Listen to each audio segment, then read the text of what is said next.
Hmm. Hmm.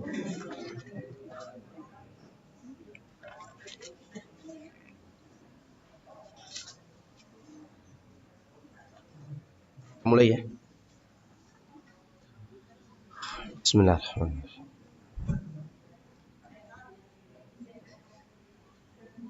Assalamualaikum warahmatullahi wabarakatuh.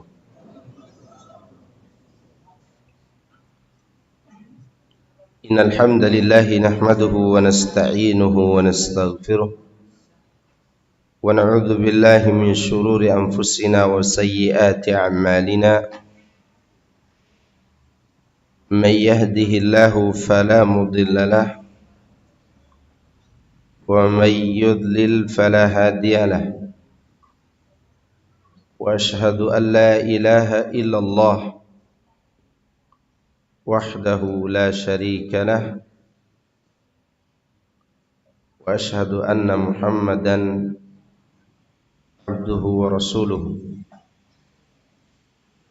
sallallahu alaihi wa ala alihi wa sahbihi ajma'in wa sallama tasliman katsiran mazida amma ba'd.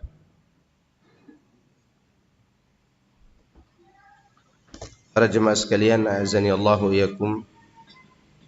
Alhamdulillah, kita bersyukur kepada Allah Subhanahu wa taala atas berbagai macam nikmat yang Allah berikan kepada kita semuanya, terutama nikmat iman, Islam, dan nikmat diberikan ilmu serta nikmat diberikan taufik untuk mengamalkannya.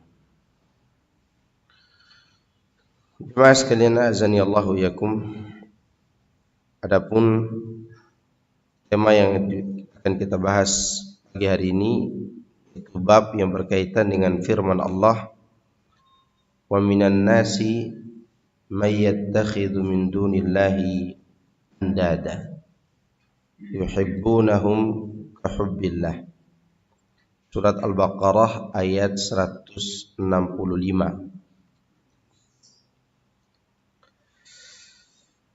Yang artinya, dan di antara manusia ada yang menyembah selain Allah, ada yang mengambil selain Allah sebagai tandingannya,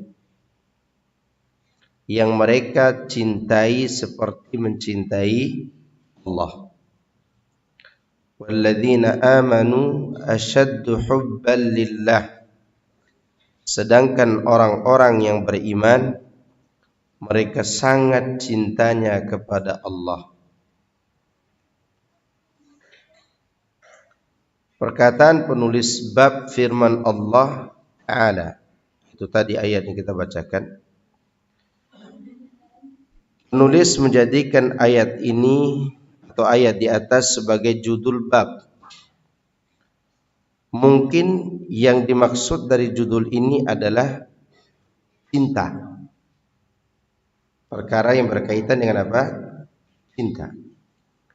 Ini menunjukkan pembahasan masalah cinta ini bukan pembahasan yang sepele. Karena cinta itu adalah mesin penggerak untuk mendorong seseorang melakukan hal-hal yang akan dia lakukan kepada seseorang. Jika seorang sudah mencintai seseorang atau suatu benda yang lainnya, maka dia akan terdorong untuk menuju ke sana dengan melakukan berbagai macam ritual-ritual, entah itu ibadah maupun kegiatan-kegiatan yang bersifat mubah. Itu sifat cinta tersebut. Sedangkan di sini yang dibahas adalah cinta yang berkaitan dengan ibadah. Oleh karena itu, seseorang akan taat dan istiqomah mentaati Allah jika dia telah mencintai Allah Subhanahu wa taala.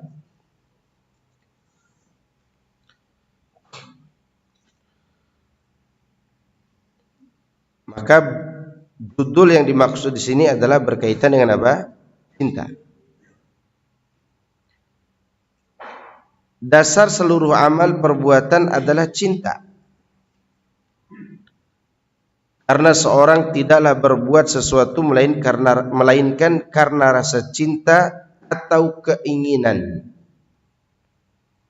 Entah ingin mendatangkan manfaat ataukah menolak bahaya.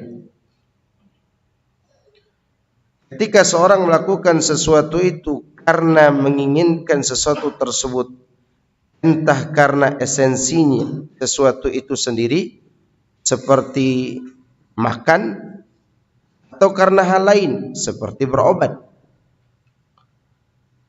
Orang suka makan gak? Pertanyaan, suka obat gak manusia? Tapi kenapa diminum juga? Ada sesuatu yang dia inginkan di balik obat itu, yaitu kesembuhan. Maka di sini disebutkan seorang itu cinta sesuatu bisa saja karena zatnya, bisa saja karena efeknya, walaupun zatnya tidak disukai. Ya tidak? Ada yang suka kopi pahit nggak di sini? Ada orang suka kopi pahit, tapi kenikmatan kopi pahit itu yang dicari. Demikian juga obat. Tidak ada orang yang mau minum obat pahit, tapi yang diinginkan dari itu ada sesuatu yang dia harapkan, itu hilangnya bahaya yang ada pada dirinya berupa penyakit. Beribadah kepada Allah didasarkan pada cinta. Bahkan cinta adalah hakikat ibadah. Jadi di jilid pertama, di awal kitab Tauhid ini, masih ingat gak? Lupa. Ya, makna ibadah. Makna ibadah adalah at-tadallul ma'al khudu'i. At-tadallul wal khudu' ma'al mahabbati wa ta'zim.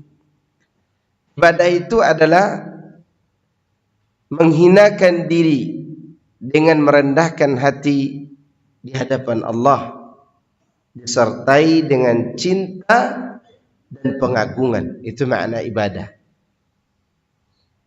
Kalau ibadah itu diartikan sesuai dengan mufradatnya, kosakatanya. Ibadah itu kosakatanya al-ibadah. Kalau diartikan cakupannya seperti yang dikatakan oleh Ibnu Taimiyah. Di sini disebutkan bahwa cinta adalah hakikat ibadah. Karena seandainya Anda beribadah tanpa landasan cinta, maka ibadah Anda hanya kulit tanpa isi. Ketika di hati seorang terdapat cinta kepada Allah dan keinginan untuk sampai ke surganya, maka ia pasti menempuh jalan yang mengantarkan ke sana. Karena itulah ketika orang-orang musyrik mencintai sesembahan-sesembahan mereka, rasa cinta di hati mereka mengantarkan mereka untuk menyembah selain Allah atau bersama Allah. Nah, di sini kita baru paham. Orang berbuat syirik karena apa? Cinta kepada selain Allah. Orang bertauhid kepada Allah karena cinta kepada Allah. Coba lihat, kenapa orang-orang meminta ke kuburan? Karena cinta kepada penghuni kubur itu. Kenapa orang menyembah patung Dewa Siwa, Dewa Rama dan seterusnya? Karena cinta kepada milik gambar itu. Bahkan Hanuman pun dicintai, monyet. Karena mereka mengagungkannya dengan cinta tersebut, maka mereka menyembahnya. Gak mungkin sesuatu disembah kalau tidak disukai. Itu kaedahnya. Maka orang munafikin adalah orang yang beribadah dengan ibadah yang hambar. Ibadah apa? Hambar. Mereka beribadah tapi tidak cinta kepada yang dia ibadahi. Itu tidak mencintai Allah Subhanahu wa taala. Oleh karenanya di sini ini ada perkataan bagus. Ketika di hati seorang hamba, ini di tengah-tengah kalimat ini. Ketika di hati seorang hamba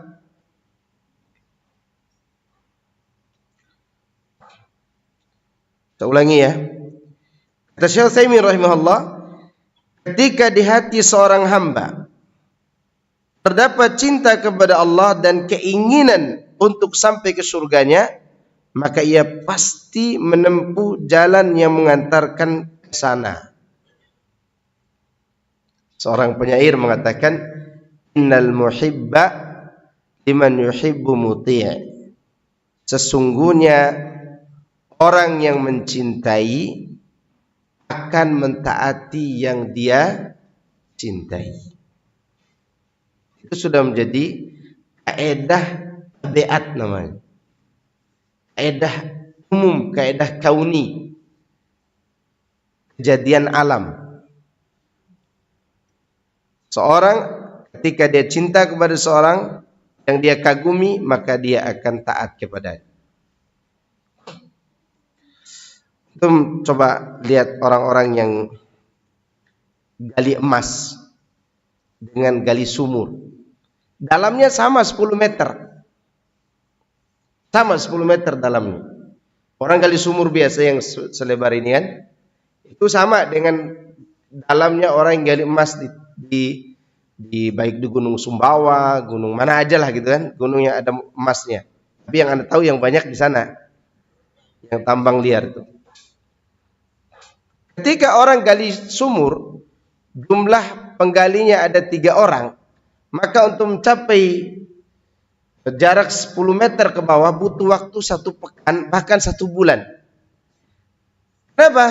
Karena yang dicarinya sudah banyak di atas air. Kan?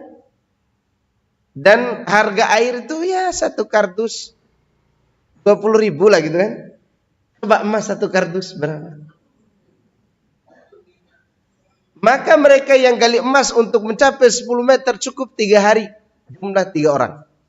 Siang, malam, pagi, petang. Sehingga mereka tidak ngerti ini sudah waktu malam apa pagi. Karena di dalam terus. Kenapa mereka bisa lakukan secepat itu? Karena ada yang dicintai di bawah tanah sana, yang belum berbentuk emas, masih di dalam bentuk batu-batu yang nanti mereka akan hancurkan dulu, diolah dulu, kemudian baru dapat emas. Ya, baru dapat emas. Ada yang disukai, maka mereka bisa melakukannya. Nah, kenapa kita tidak begitukan kesukaan kita kepada surga Allah Azza wa Jalla? Atau kecintaan kita kepada Allah Azza wa Jalla? Karena itulah yang membuat kita semangat di dalam mentaati Rabbul Izzati wal Jalal.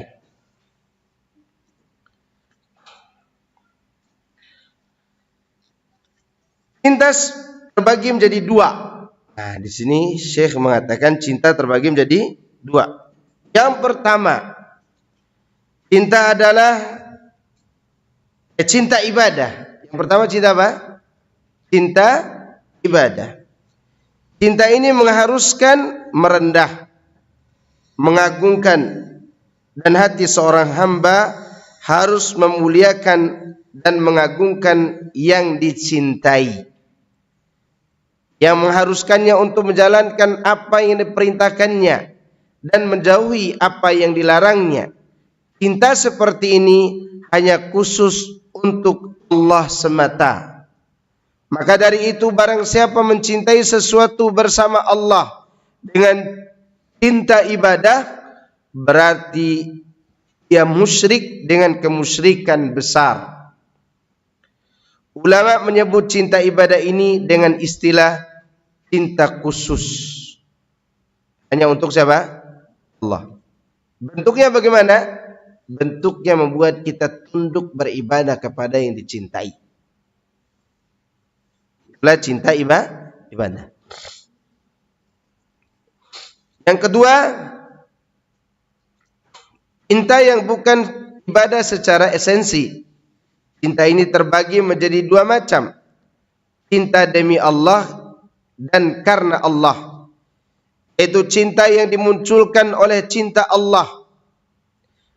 Maksudnya dicintai Allah. Seperti manusia misalnya para nabi, rasul, para siddiqin, syuhada, dan orang-orang soleh.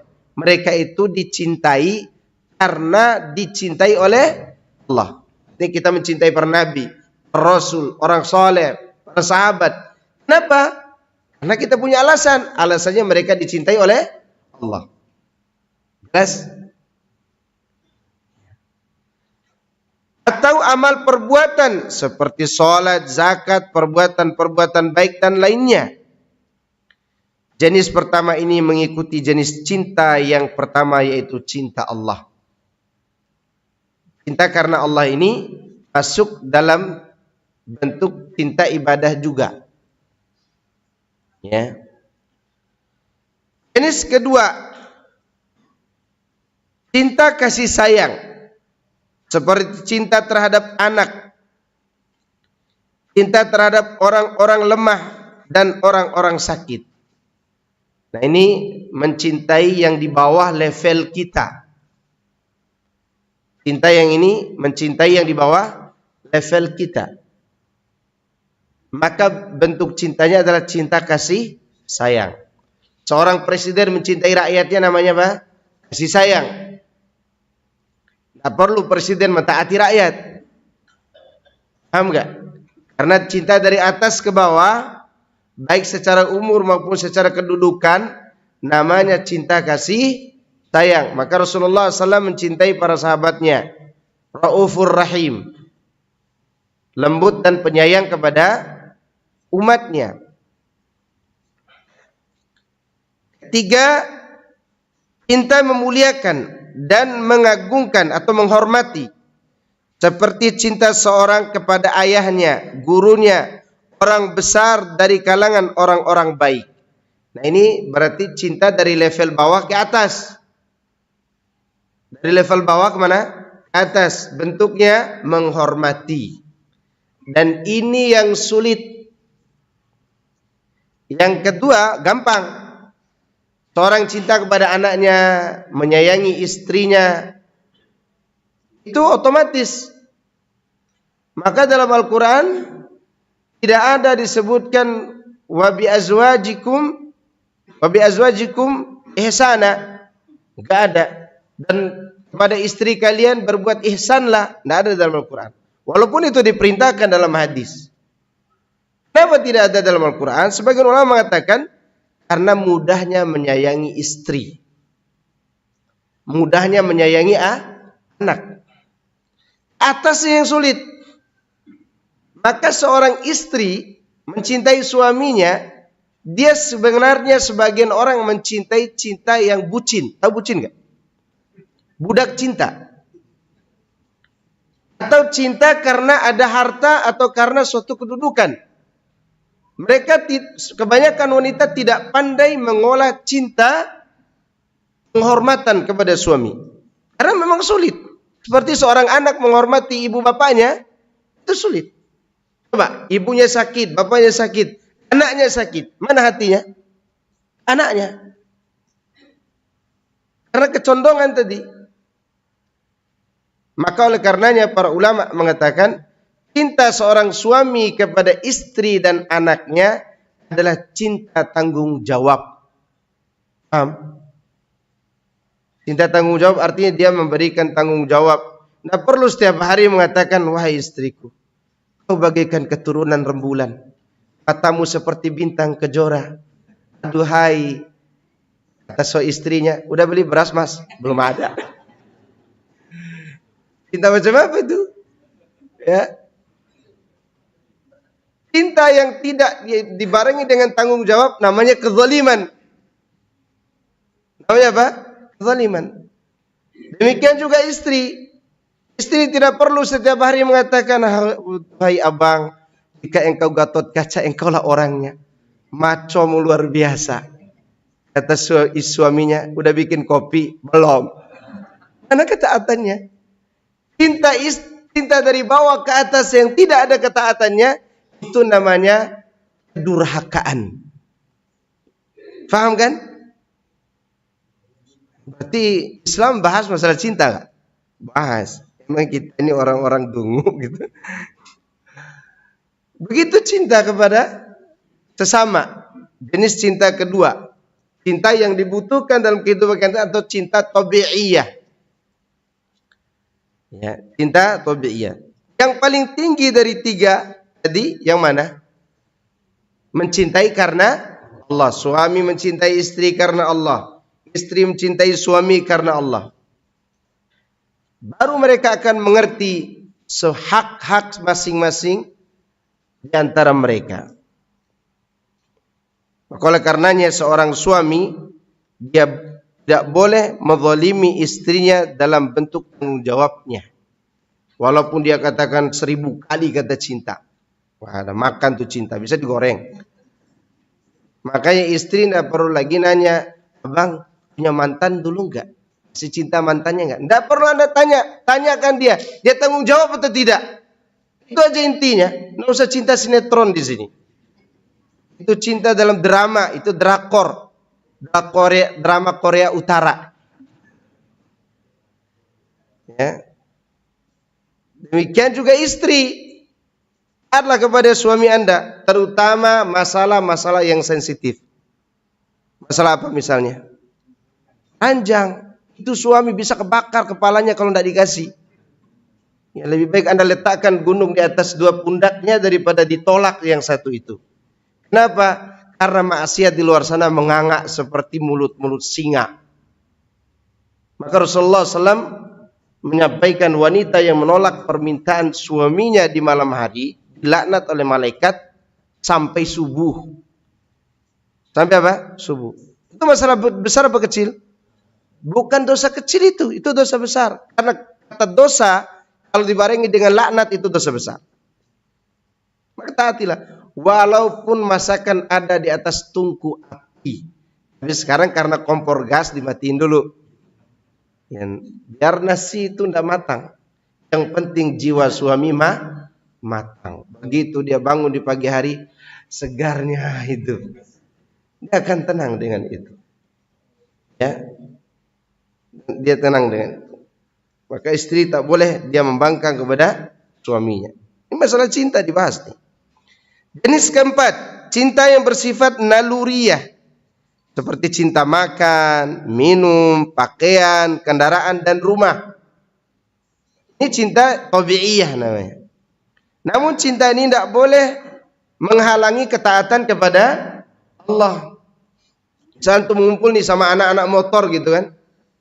Seharusnya yang dibicarakan ilmu, bicara motor aja. Menghalangi enggak itu? Menghalangi. Udah punya motor ngapain dibicarakan? Udah begitu motornya digibahin lagi. Nggak perlu. Antum bicara yang bermanfaat. Jangan sampai ilmu yang dibicarakan itu terhalangi oleh cinta kepada sesuatu yang kita cinta tabi'iyah. Atau cinta makanan, minuman. Tidak perlu terlalu banyak apalagi di media sosial ini. Makan enak-enak dibicarakan di situ. Padahal yang nonton itu ada yang lagi lapar, ada yang tidak makan sehari. Kasihan banget gitu. Udah, jangan sampai cinta tabi'iyah itu menghalangi dari cinta yang mengantarkan kita kepada kebaikan. Maka oleh karenanya Allah tidak melarang menyukai benda-benda tersebut. Tetapi akan dilarang apabila benda-benda itu menghalangi dari ibadah. Kecuali yang diizinkan syariat. Boleh menunda ibadah karena ya sesuatu tabi'iyah ini seperti makan. Makan kalau sudah dihidangkan dan kita lapar dan dipanggil qomat sudah ditegakkan, mana yang didahulukan? Makan apa sholat? Makan. Itu di situ ada hikmahnya. Kenapa? Karena kalau kita sholat dalam keadaan lapar dan tadi paha ayam sudah disidangkan, begitu kita takbir Allahu Akbar yang terbayang paha ayam. Menghalangi ibadah. Jenis cinta yang paling mulia adalah jenis yang pertama. Sementara jenis-jenis lainnya termasuk ke dalam hal yang mubah. Yang pertama di sini bagian kedua. Kan tadi disebutkan cinta itu ada dua. Cinta ibadah dan cinta sesuatu yang bersifat tabi'i. Cinta sesuatu tersebut ada yang dicintai karena Allah, ada yang dicintai dikasihani, disayangi, ada yang dicintai, dihormati, dan ada yang dicintai karena butuh secara tabi'i, secara naluri, makan, minum dan seterusnya. Yang paling mulia dari bagian kedua ini adalah cinta karena Allah. Bisa nggak semua di bawah ini dicintai karena Allah? Bisa. Bisa dicintai karena Allah. Antum punya rumah bagus misalnya, rumahnya diperbagus, kemudian antum ingin menampakkan nikmat Allah itu niatnya, maka dapat pahala. Tapi kalau diperbagus rumah hanya untuk menyombongkan diri dengan tetangga, itu jadi masalah. Demikian juga pakaian. Kalau pakaian antum pakai yang bagus untuk menampakkan nikmat Allah kepada manusia, maka dapat pahala. Padahal itu mubah loh. Tapi malah menjadi pahala. Demikian juga hal-hal lainnya yang kita niatkan karena Allah. Demikian mencintai orang-orang di atas kita, menghormati. Bisa nggak dicintai karena Allah? Bisa. Guru, ya. Ini guru diajak duel, padahal guru itu harus dihormati. Apalagi di luar sana ini mungkin ada guru-guru honor di sini. Udah gajinya di bulan 350, pergi sekolah diajak duel sama santrinya, sama muridnya. Subhanallah, keikhlasan apalagi di atas itu coba. Maka belajarlah mencintai itu. Oleh karena itu Rasulullah SAW berdoa, Allahumma inni as'aluka hubbaka wa hubba man yuhibbuka wa hubba amalin yuqarribuni ila hubbik. Ya Allah, aku memohon cintamu dan cinta orang yang mencintaimu dan cinta perbuatan yang mendekatkan aku pada cintamu. Kita sangat butuh cinta Allah Azza wa Jalla. Butuh. Maka untuk mendapatkannya kita harus balas cinta itu. Kita harus cinta dulu kepada Allah. Dan cinta kepada Allah ini termasuk salah satu sifat wali Allah. Cinta kepada Allah termasuk sifat wali Allah. Dan itu pembeda antara wali setan dan wali Allah. Yaitu cinta kepada Allah Subhanahu wa ta'ala. Contoh seorang mencintai, kecuali jika disertai niat ibadah, maka cinta tersebut menjadi ibadah. Ya. Cinta-cinta mubah tadi kalau diniatkan ibadah menjadi ibadah. Contoh seorang jika cinta ini disertai niat beribadah kepada Allah. Contoh seorang mencintai ayahnya dengan memuliakan dan mengagungkan atau menghormati. Dan jika cinta ini disertai niat untuk beribadah kepada Allah demi menunaikan kewajiban berbakti kepada orang tua, maka cinta tersebut berubah menjadi ibadah. Seperti itu juga seorang mencintai anaknya dengan cinta kasih sayang. Ketika cinta ini disertai niat menjalankan perintah Allah untuk membenahi si anak, maka cinta kasih sayang tersebut menjadi ibadah. Termasuk memberi uang kepada nafkah kepada anak istri mubah atau tidak? Bukan mubah, ibadah. Karena dia hukumnya wajib. Jika seorang beri uang begitu saja dan dia tidak tulus, maka bisa berdosa dia. Kenapa? Karena beri itu adalah ibadah. Maka berikan niat karena beribadah kepada Allah dan menjalankan kewajiban.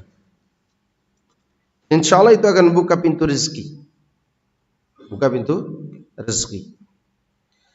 Seperti itu juga cinta yang bersifat naluriyah. Seperti cinta pada makanan, minuman, pakaian dan tempat tinggal. Yang jika diniatkan untuk ibadah, maka cinta ini berubah menjadi ibadah. Tadi sudah saya contohkan. Di antara contohnya niat untuk menampakkan nikmat Allah supaya kita bersyukur kepadanya. Karena itulah Nabi SAW menyukai wanita dan wewangian. Menyukai wanita artinya dia mencintai istrinya. Bukan berarti di sini menyukai wanita, anak tetangga disukai, ya nenek tetangga juga disukai gitu. Bukan. Di antara semua isi dunia ini, ya, di antara semua isi dunia ini, Rasulullah suka wanita dan wewangian. Beliau mencintai wanita karena naluri manusia mengharuskan seperti itu, karena dapat menimbulkan maslahat-maslahat besar, sehingga timbullah keinginan untuk menikah. Beliau juga menyukai wangian karena dapat membuat jiwa bersemangat, senang dan lapang dada, karena hal-hal baik itu untuk orang-orang yang baik pula. Allah Maha baik dan hanya menerima yang baik. Jika itu niat kita, niat karena kita tahu Allah itu Maha baik, kita ingin berbuat baik, seperti menyukai wewangian, sesuatu yang mubah lainnya, yang indah. Semua itu akan menjadi ibadah jika diniatkan karena Allah Subhanahu wa taala. Hal-hal yang mubah seperti ini jika diniatkan untuk ibadah, maka berubah menjadi ibadah. Nabi SAW mengatakan, innamal a'malu binniyat wa innamal likulli imri'in ma nawa. Sungguhnya amalan-amalan itu bergantung pada niatnya, dan setiap orang mendapatkan sesuai dengan apa yang ia niatkan. Ya, duduk mubah enggak? Kalau antum duduk di majelis ilmu jadi ibadah. Jalan mubah enggak? Kalau antum jalan ke majelis ilmu ibadah. Nyopir mobil mubah enggak? Naik kendaraan mubah. Jika antum menuju ke tempat yang baik jadi ibadah. Jadi ibadah. Oleh karena itu niat dijaga. Niat dijaga. Jika antum keluar rumah dan antum tidak tahu harus kemana, maka timbulkan niat ingin pergi ke tempat yang baik. Ya. Jangan berniat yang buruk-buruk. Waliyadzubillah. Karena di luar sana banyak yang menggoda kita. Banyak sekali. Sehingga menggoda niat waktu keluar dari rumah. Niat kita kadang bercampur, diserang niat itu. Ulama berkata, ketika kewajiban tidak terlaksanakan tanpa sesuatu, maka sesuatu itu menjadi wajib. Mereka juga mengatakan wasilah itu hukumnya sama seperti tujuan. Ini tentu sudah menjadi kesepakatan. Maksudnya begini. Ada sesuatu kewajiban yang harus kita tunaikan. Tapi kewajiban ini tidak bisa tegak tanpa sesuatu yang mubah. Misalnya sholat. Sholat diantara syaratnya menutup aurat. Pakai baju hukumnya mubah kan? Pakaian itu hukum asalnya mubah. Dan sesuatu yang mubah ini bisa menjadi wajib ketika kewajiban tidak bisa ditegakkan tanpa dia. Paham kan? Ini yang disebut oleh para ulama ini. Wasilah itu hukumnya seperti tujuan. Dan itu diambil dari kaidah innamal a'malu binniyat. Sama seperti orang menanam tembakau. Menanam tembakau itu biasa dipakai untuk apa? Bikin rokok. Ya. Bukan bikin sambal terasi. Bikin rokok. Sekarang orang menanam tembakau dan dia tahu tembakau itu akan dipakai untuk bikin rokok. Maka menanam tembakau sama seperti memiliki pabrik rokok. Paham kan? Karena hukum wasilah seperti hukum tujuan. Apalagi sudah diniatkan. Nah, tapi ada sesuatu yang mubah yang bisa diarahkan ke yang haram tujuannya dan bisa juga diarahkan ke halal. Seperti anggur. Anggur bila ditanamkan dengan niat untuk pabrik minuman keras, maka menanamnya haram apa tidak? Haram. Ini butuh niat nih. Jika dia menanam anggur hanya untuk dijual sebagai buah-buahan yang segar, maka dia tidak ikut hukum orang yang membuat khamr tadi. Meskipun akhirnya anggur tersebut dibeli juga oleh orang-orang yang membuat khamr. Tapi dia niat bukan untuk itu kan awal. Niat dia untuk apa? Untuk jualan anggur, bukan jualan minuman keras. Kembali pada bab ini. Itu tadi penjelasan mengenai cinta ya. Dalam bab ini penulis menyebutkan dua ayat. Wa minan nasi may yattakhidhu min dunillahi andada. Itu yang pertama. Dan di antara manusia ada orang yang mengambil tandingan-tandingan selain Allah. Yuhibbunahum kahubbillah. Mereka mencintainya seperti mereka mencintai Allah. Firman Allah yang berbunyi wa minan nas. Dan di antara manusia. Min di sini namanya tab'idiyah. Tab'idiyah itu sebagian. Min yang menunjukkan apa? Sebagian. Berharokat majrur. Karena kedudukannya dalam rangkaian kalimat sebagai khabar muqaddam. Kabar yang didahulukan. Kabar yang didahulukan. Sedangkan mayyattakhidhu min dunillah mubtada muakhar. Jadi begini, asal penyusunannya adalah mayyattakhidhu min dunillahi andada minan nas. Itu asal susunannya menurut Syekh Utsaimin. Karena di sini kan khabar muqaddam, kabar yang didahulukan. Sedangkan ini minan mayyattakhidhu mubtada, kalimat awal yang diakhirkan. Itu menurut Syekh Utsaimin. Sedangkan andada adalah bentuk jamak dari kata niddun. Niddun itu artinya tandingan atau sepadan. Tuhibbunahum kahubbillah. Kalimat ini terkait kualitas dan jenisnya, yaitu jenis cinta.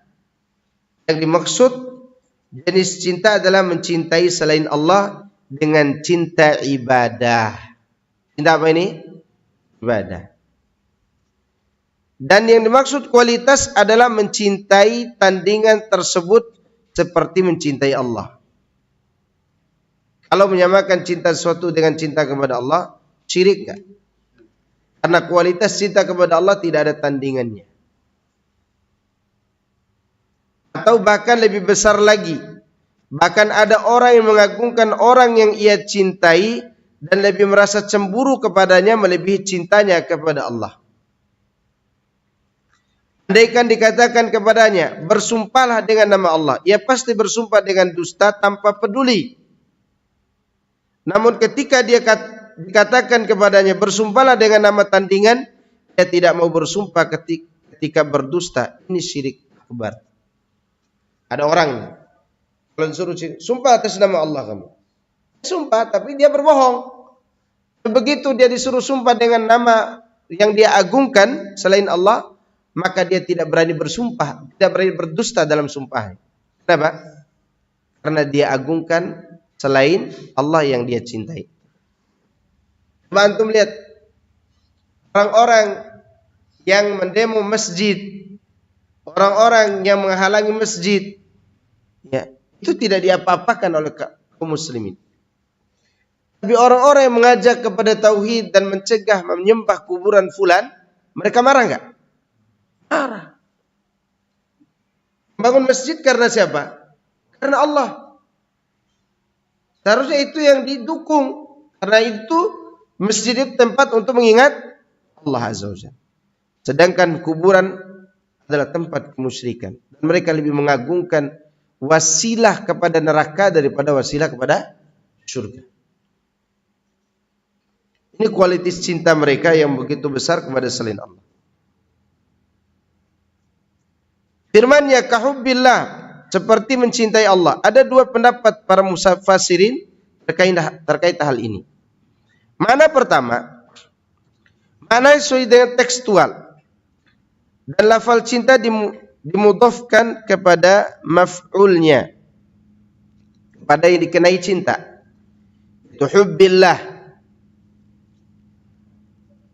Maksudnya mereka mencintai tandingan-tandingan seperti mencintai Allah, sehingga menjadikannya sekutu-sekutu Allah dalam hal cinta. Namun orang-orang yang beriman sangat besar cintanya kepada Allah, melebihi cinta mereka ini. Inilah makna yang benar. Makna yang pertama, cinta orang musyrik itu kepada Allah dan kepada selain Allah sama. Artinya mereka mencampur aduk antara cinta kepada Allah dan sesembahan. Sedangkan orang yang beriman, mereka hanya cinta kepada Allah. Makna kedua, maknanya adalah seperti cinta orang-orang yang beriman kepada Allah, sehingga orang-orang musyrik mencintai tandingan-tandingan itu sebagaimana orang-orang mukmin mencintai Allah. Bisa dipahami? Makna yang pertama, cinta orang musyrik kepada Allah dan kepada berhala sama.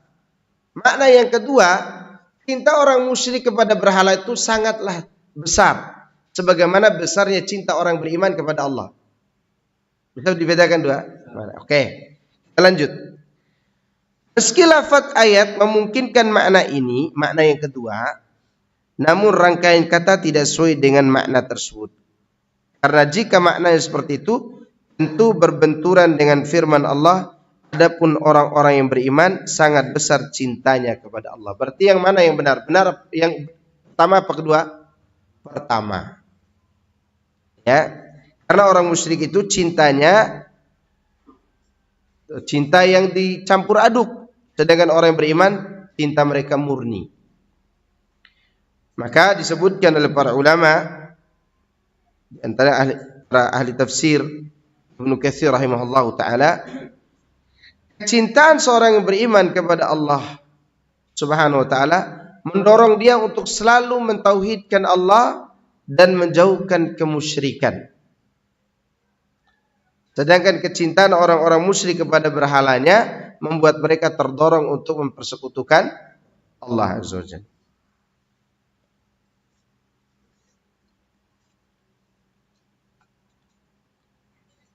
Pertanyaan. Ada yang menjawab nih? Ya.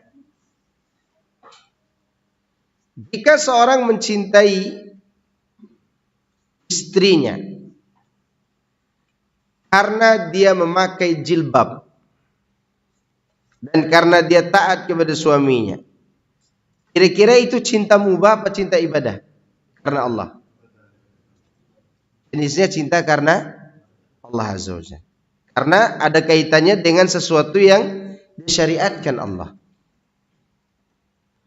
Jika seorang mencintai temannya karena dia pandai bikin kopi, cinta apa namanya? Mubah. Cintamu mubah. Tidak berdosa dia, tapi dia tidak dapat pahala. Jika seorang mencintai temannya karena bagus akhlaknya, masuk cinta yang mana? Cinta karena Allah Azza wa Jalla. Jika seorang mencintai temannya sehingga atau mencintai gurunya sehingga tidak ada di dunia ini yang lebih baik dan lebih sempurna kecuali gurunya, bahkan gurunya mengalahkan sabda Rasulullah SAW, cinta apa namanya? Masuk cinta yang mana? Ibadah kepada guru. Cinta ibadah kepada guru. Dan dia bisa berbuat kesyirikan karena menyamakan wahyu dengan perkataan makhluk.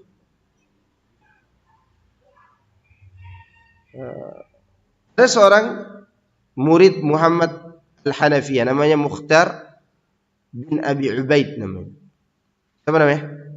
Mukhtar. Ingat aja Pak Mukhtar ya. Mukhtar bin Abi Ubaid. Dia belajar sama Muhammad Al-Hanifiyah, salah satu keturunan Ali bin Abi Thalib dari istrinya yang lain. Muhammad Al-Hanifiyah ini ulama dari kalangan tabi'in. Ulama besar. Mukhtar bin Abi Ubaid ini orang yang gulu. Dia katakan bahwa perkataan Muhammad Al-Hanifiyah itu setara dengan firman Allah, tidak ada salahnya. Dia betul-betul mengagungkan Muhammad al-Hanafiyah, mencintainya. Sampai dia katakan bahwa perkataan Muhammad al-Hanafiyah, perkataannya selalu benar, tidak ada salahnya seperti firman Allah. Maka dia diusir oleh Muhammad al-Hanafiyah dari majelisnya. Diusir, diboikot.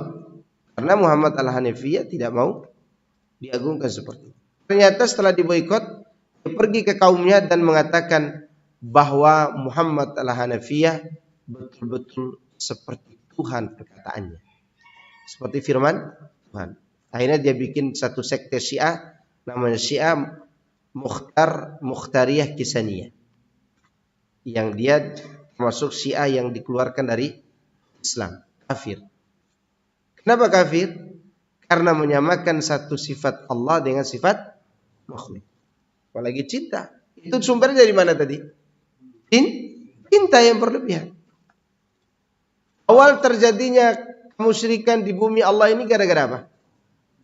Cinta kepada 5 tokoh orang soleh di keturunan Nabi Adam yang ke-10. Waddan, Suwa'an, Yagusa, Ya'uqa dan Nasra. Kecintaan mereka ini dimanfaatkan oleh iblis. Begitu 5 orang ini wafat, iblis datang memberikan was-was, memberikan apa? Bisik-bisik, wangsit. Ya, jika kalian ingin mengenang 5 orang soleh ini, maka buatkan patungnya. Dibuat patung karena cinta memang. Dibuat saja patungnya untuk dikenang. Begitu mati 5 orang soleh ini, maka iblis, begitu mati orang-orang yang membuat patung itu, iblis datang lagi kepada generasi belakangan. Dulu nenek moyang kalian. Nah, siapa yang populerkan nenek moyang? Iblis. Maka hati-hati. Ya, ini sedikit-sedikit nenek moyang. Kalau menyinggung nenek moyang ditangkap polisi sekarang. Bahkan di demo masjidnya. Ya. Dulu nenek moyang kalian kalau meminta kepada Allah, mereka minta melalui 5 orang soleh ini. Menunjukkan awalnya apa tadi? Cinta. Sebenarnya awalnya cinta tabi'i, akhirnya menjadi cinta ibadah kepada selain Allah. Maka dijaga cinta tabi'i itu. Hati-hati. Orang cinta sepak bola, enggak? Mencintai Maradona sampai Maradona jadi Tuhan. Kan? Sampai dulu pernah dikatakan dan kita juga ikut-ikutan meyakini Maradona punya tangan Tuhan. Subhanallah. Iya. Menunjukkan bahwa orang kalau berlebihan mencintai sesuatu, maka bisa jatuh pada perbuatan syirik. Iya. Bahkan sekarang kita sudah lihat bagaimana orang bertawasul dengan sepatunya Ronaldinho. Subhanallah. Ini menunjukkan bahwa mereka sudah gulu. Ini orang-orang Islam yang ngaji juga tidak usah terlalu ikut-ikutan. Cinta kepada Lionel Messi, cinta kepada Ronaldo. Ustaznya tidak pernah dicintainya. Ustaznya malah digibahin.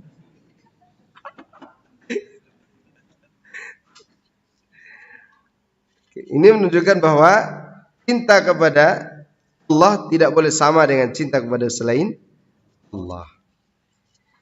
Cinta orang-orang yang beriman kepada Allah lebih besar karena cinta ini adalah cinta murni yang tidak disertai dengan kesyirikan. Dengan demikian cinta orang-orang mukmin kepada Allah jauh lebih besar daripada cinta orang-orang musyrik kepada Allah. Orang musyrik cinta Allah enggak? Cinta. Tetapi mereka campurkan dengan kesyirikan tadi. Jika dikatakan mungkin saja terlintas dalam pikiran seorang bahwa orang-orang mukmin mencintai tandingan-tandingan tersebut berdasarkan firman Allah. Adapun orang-orang beriman sangat besar cintanya kepada Allah. Maksudnya begini. Orang musyrik kan menyamakan cinta kepada Allah dan berhala. Berarti orang mukmin cinta juga kepada berhala, tapi porsi cintanya kepada Allah lebih besar. Paham enggak? Mungkin saja terlintas seperti itu dalam pikiran seorang. Dia jawab, bahasa Arab biasa menyebut perbandingan di antara dua hal di mana salah satunya tidak memiliki apapun untuk dibandingkan dengan lainnya. Ya, bahasa Arab begitu. Jadi bukan bahasa Indonesia. Jadi begini ya, saya ulangi ya. Mungkin akan terlintas di benak kita kalau orang musyrik cintanya kepada Allah dan berhala sama, berarti orang Islam itu cinta juga kepada berhala. Paham? Tapi cinta mereka kepada Allah jauh lebih besar. Berarti masih ada kesyirikannya dong. Nah, itu terlintas seperti itu. Namun dijawab di sini, bahasa Arab itu menggunakan satu kata yang mana kata tersebut sudah tidak ada tandingannya lagi. Artinya murni. Ya, maka digunakan kata sigoh afdal, asyaddu. Ya, asyaddu hubbal lillah. Sigoh tafdil namanya. Seperti disebutkan dalam firman Allah, ashabul jannati yawma idzin khairum mustaqarra wa ahsanu maqila. Penghuni surga pada hari itu paling baik tempat tinggalnya dan paling indah tempat istirahatnya. Menggunakan kalimat ahsanu. Ahsanu itu siga apa? Bentuk kata af'alu. Lihat hurufnya ada 4 kan? Ada 5. Ada 4. Hamzah, ha, sin, nun. Nah, tadi asyaddu ada 4 juga. Dalnya 2 kan? Asyaddu. Ini tasydid tuh. Karena 2 digabungkan. Kalau dibaca tanpa digabungkan, asydadu. Sinnya malah disukunkan. Asydadu. Maka ini menunjukkan makna paling baik, tidak ada tandingan lagi. Ada lagi orang yang lebih baik tempat tinggal dan tempat istirahatnya daripada surga? Ya. Berarti di neraka masih ada tempat baik dong? Enggak. Sudah tidak ada tandingan antara kedua itu. Dua hal yang sangat jauh berbeda. Sama seperti Allah khairum amma yusyrikun. Apakah Allah lebih baik ataukah apa yang mereka persekutukan dengan Dia? Artinya kata lebih baik berarti ada pilihan. Enggak juga. Artinya untuk membandingkan tidak ada tandingan. Seperti itulah cinta orang-orang beriman kepada Allah. Sementara sisi lain yang diperbandingkan sama sekali tidak memiliki apapun untuk diperbandingkan, tapi hanya sebatas menyampaikan kata-kata kepada lawan bicara sesuai dengan keyakinannya. Sekarang surga dengan neraka, ada bandingan? Oh enggak antum surga neraka itu? Orang-orang di neraka, apa yang diharapkannya? Selamat di neraka ini, bukan dikeluarkan dari neraka. Mereka memang berharap keluar dari neraka. Ketika mereka putus asa, mereka harapkan mati. Ketika tidak bisa mati, apa yang mereka harapkan? Bisa meneguk seteguk air dari surga. Kalau mereka minum air seteguk dari surga, selamanya mereka tidak akan haus di neraka. Di neraka mereka tidak akan haus kalau minum air dari surga. Di neraka mereka tidak akan lapar kalau makan makanan dari surga. Walaupun mereka dibolak-balik dalam neraka, mereka akan tetap tidak haus lagi.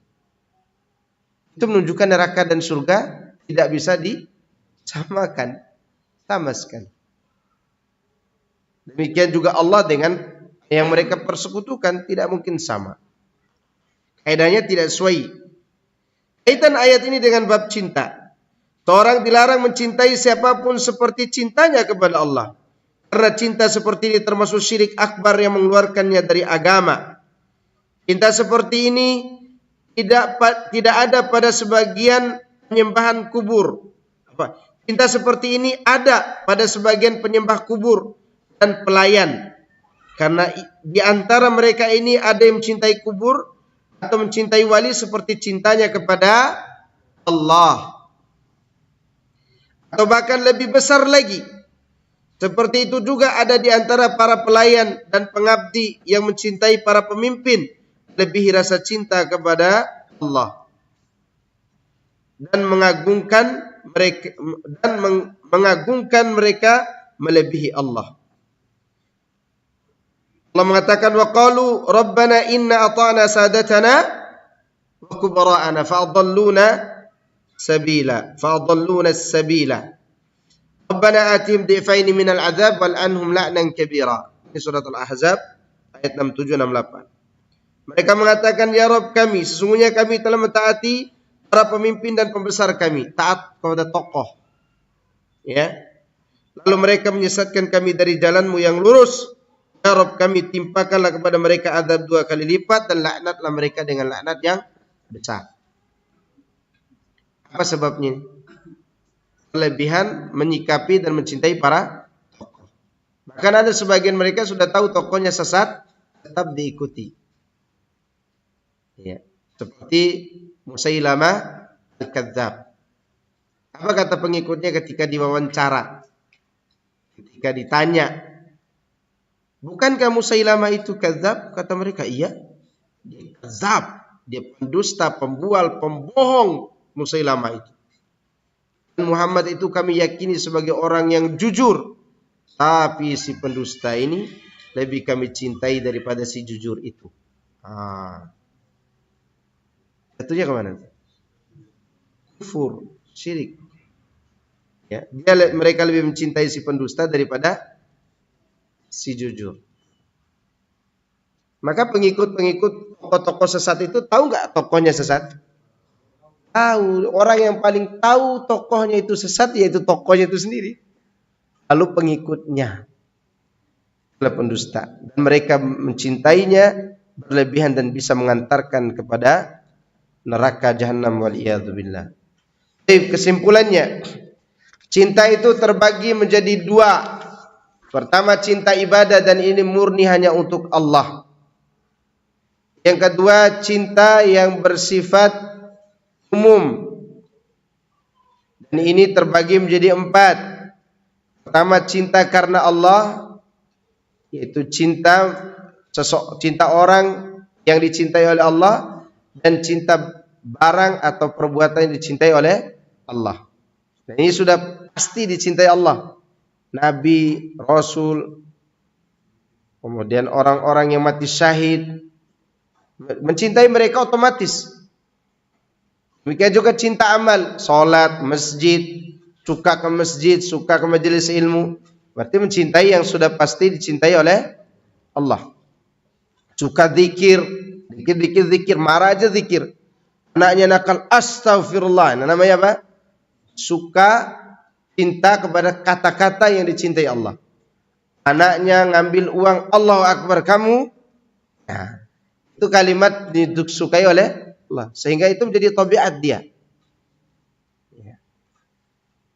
Kemudian dari jenis kedua, cinta sayang kepada dari level atas ke bawah. Lihat tuh. Dari level atas ke bawah itu cinta kasih sayang, dan itu sangat mudah. Sangat apa? Mudah. Makanya seorang suami yang mencintai istrinya, begitu cerai, dia sebenarnya agak lebih lebay daripada istrinya. Karena dia kehilangan orang yang dia sayangi. Sedangkan istrinya selama ini tidak menghormati dia. Paham nggak?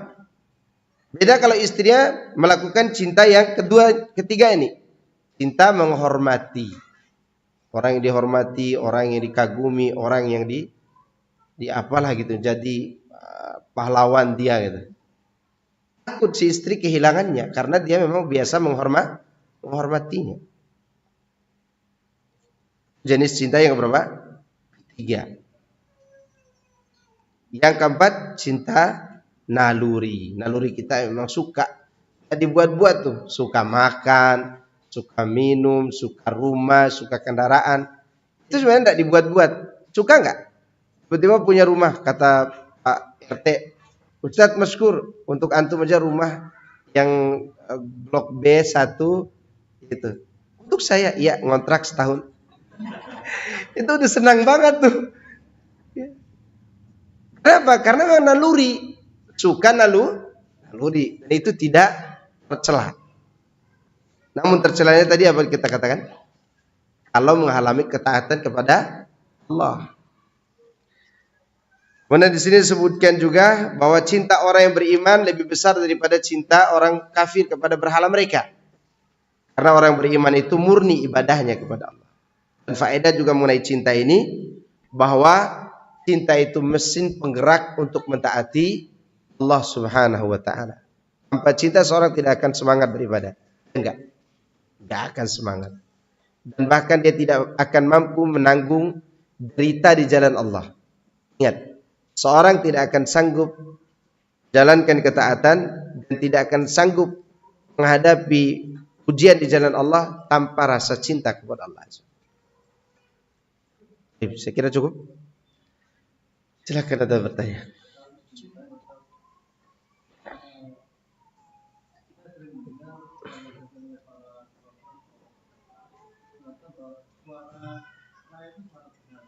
Nah, suara rakyat, suara Tuhan.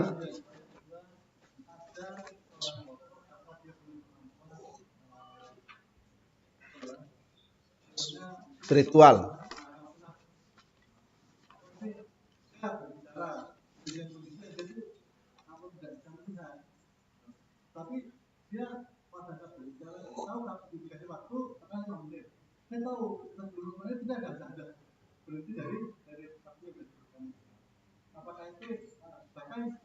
Firasat maksudnya.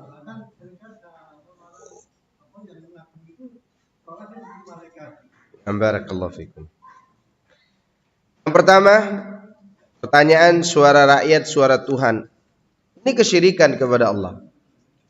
Bisa suara pilihan Allah sama seperti pilihan makhluk. Pilihan makhluk ya seperti yang kita lihat sekarang. Ya, dan pilihan Allah tentu yang terbaik. Orang mengatakan suara Tuhan seperti suara rakyat, ini adalah kemusyrikan. Kemusyrikan orang-orang filsafat. Kemudian mengenai orang buta tahu sesuatu sehingga dianggap seperti malaikat.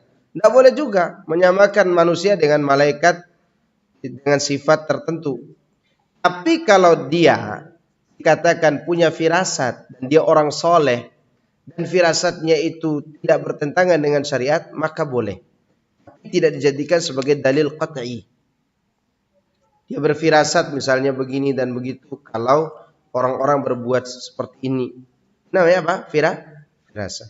Itu ada dalam Islam dan diperbolehkan. Tapi kalau dia dukun itu bukan firasat. Itu namanya para tidak normal. Ini pertanyaan. Mohon nasihatnya agar kita terjaga dari fitnah wanita karena ujian yang paling berat Anda rasakan ujian wanita, dan bagaimana eratnya kiatnya agar istri Anda bisa menerima anak ta'addud la ilaha illallah. Anda bisa jawab ini karena Anda sendiri belum ta'addud. Ya, jangan dong minta sama anak. Antum yang enak, anak yang susah. Baik, di antara di antara untuk mencegah fitnah wanita yaitu istri di rumah juga harus pandai untuk melayani suami dengan baik. Karena suami itu kalau dilayani dengan baik di rumah, walaupun dia mungkin ada pekerjaan di luar, dia akan lebih rindu kepada rumahnya. Namun kalau di rumahnya ya hambar, seperti makan tanpa ada sambal, seperti makan sayur tanpa ada garam, gimana sih rasanya? Lebih baik ke warteg, gitu kan pikirannya. Itu istilah kata. Tapi kalau istri pandai di rumah untuk melayani suami, walaupun jauh dia tempat kerja, dia pikir untuk pulang. Maka seorang penyair mengatakan, nakil fuadaka haitsu syi'ta minal hawa, mal hubbu illa lil habibil awwali, wa kam min manzilin ya'lafuhu al fata, wa haninuhu abadan li awwali manzili. Pindahkan hatimu wahai pemuda kemana kau ingin pindahkan, namun cinta tetap kembali pada cinta pertama. Betapa banyak rumah di muka bumi ini dicari-cari oleh seorang pemuda untuk dia cari cinta yang baru, tapi rindu dan kerinduannya tetap kembali kepada cinta rumah pertama. Nah, ibu-ibu pandaikan melakukan itu supaya suaminya pulang ke rumah pertama meskipun punya istri kedua. Ya. Adapun trik-trik ta'addud ana enggak tahu, barakallahu fikum.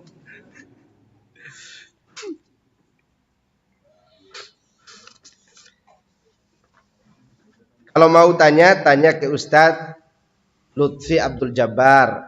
Hanya ke Ustaz Abdurrahman Dani itu udah praktisi semua tuh. Ya. Ada lagi satu Ustaz saya lupa di Bogor lulusan Yaman dan 3 istrinya damai. Dia bisa mendamaikan 3 istrinya. Ya, bahkan ada satu lagi nanti antum tanya pernah ngaji sama anak waktu itu. Istrinya 3-tiganya akur.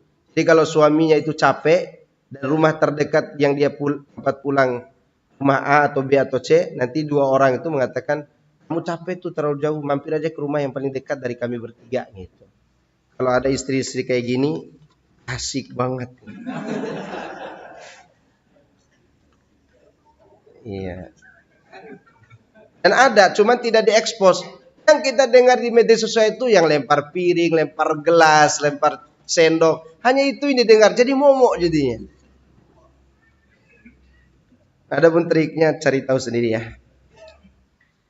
Setelah Ustaz Afwan, Ustaz, jika sang istri bersolek dan memakai wangian untuk suami di rumah, akan tetap pada waktu keluar dan tidak menghapus make up dan masih menempel minyak wangi tersebut, bagaimana hukumnya Ustaz? Tunggu minyak wanginya hilang dulu atau ganti pakaian, karena ini bukan main-main. Ya, Rasulullah mengatakan orang wanita yang keluar dengan minyak wangi itu dia dianggap berzina kalau dicium oleh laki-laki lain. Adapun make up, wallahu alam, mungkin bisa ditutup dengan apa namanya, cadar atau yang lain. Makanya ibu-ibu atau para akhwat yang punya paras cantik muttafaqun alaih, ya, yang punya paras cantik yang muttafaqun alaih, ditutup, itu yang terbaik. Itu pakai cadar. Supaya tidak memfitnah laki-laki yang punya penyakit hati di luar sana. Ustaz, ana cinta sama suami ana. Masya Allah. Ana rela mengorbankan banyak hal untuk mendapatkan pahalanya. Ana takut kalau beliau marah. Tapi setiap ana yang marah ketika suami ana tersenyum kepada ana langsung luluh hais. Ini pertanyaan apa cerita?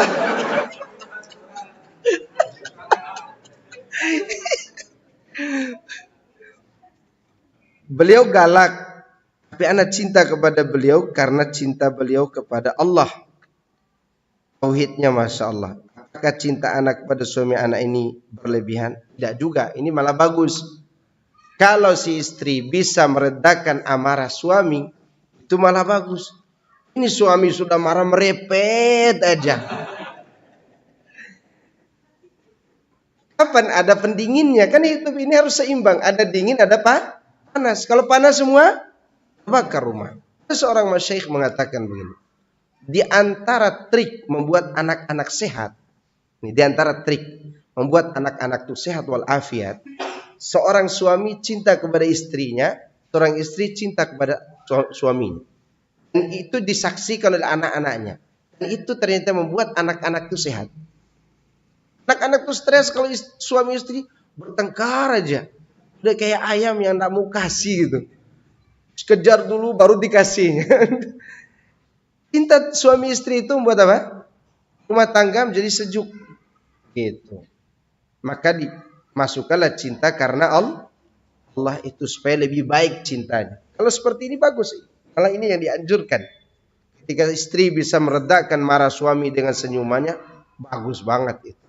Suaminya akan mengatakan, istriku engkau seperti bulan sabit. Kau tahu? Ya karena senyumanmu. Gitu. Bulan sabit. Iya.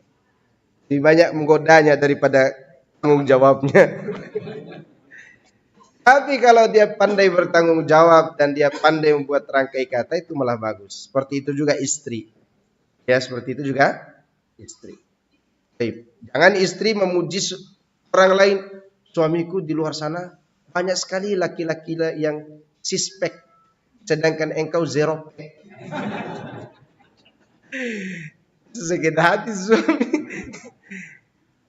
senyumlah. Ajak dia untuk damai. Saya kira cukup. Subhanakallahumma wa bihamdika asyhadu an la ilaha illa anta astaghfiruka wa atubu ilaik. Assalamualaikum warahmatullahi wabarakatuh.